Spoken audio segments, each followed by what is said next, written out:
Could you please give us some examples of useful peptides?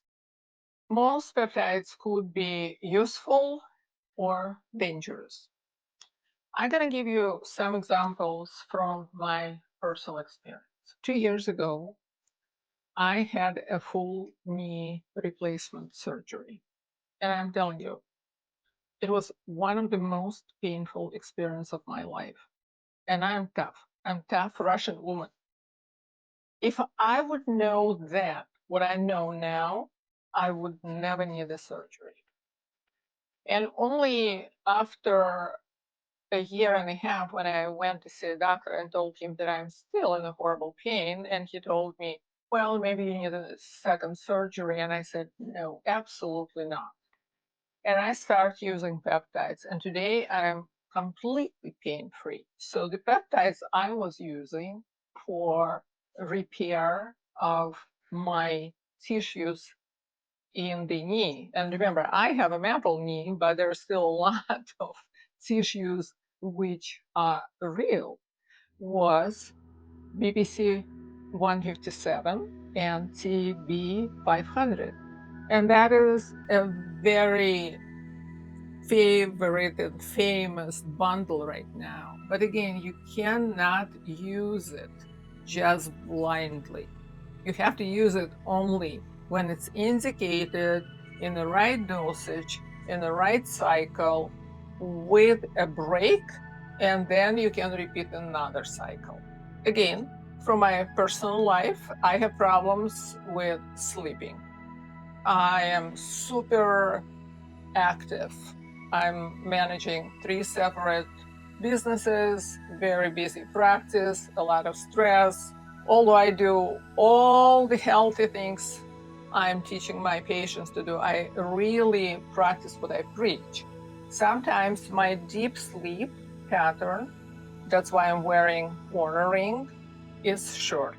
So for that reason, in the evening, when I feel that I was super stressed that day and maybe I didn't have enough walk under the sun, I will give myself injection with peptide called DSIP.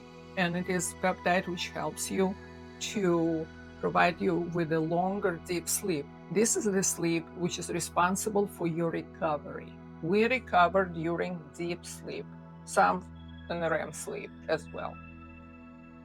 For people who suffer with a lack of energy, the peptide MOTS, MOTS, is also very helpful, I would say. But again, when I am saying it, I'm not your doctor. I'm not giving you recommendations. You should go to see your doctor who is qualified. You're welcome to come to see me if you would like to. But everything I'm talking here is only for informational use. For skin, because we're all obsessed right now with youth, especially in the United States. I love how women age in Europe. They're not afraid and not embarrassed of their wrinkles. I'm 66 and I earn every single wrinkle I have. We have a beautiful expression in Chinese medicine. From the day you're born to the age of 25, you have the face your parents gave you. From 25 to 50, you have the face you created. And from 50 to the rest of your life, you have the face you deserve. A lot of people asking me a question, should I do NAD?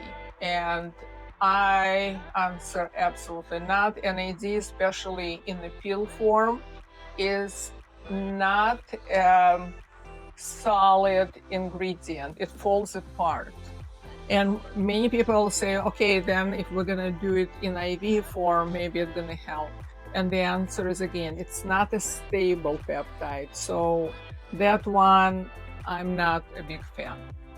Tesamorelin, it will help to build muscles. It will help to burn the visceral fat and subcutaneous fat.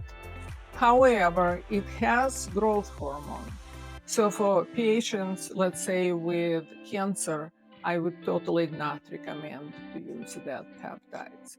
And again, we can go on and on and on and on, but I'm not one of those people who are asked, tell me 5 more like helpful peptides, and they go, then, boom.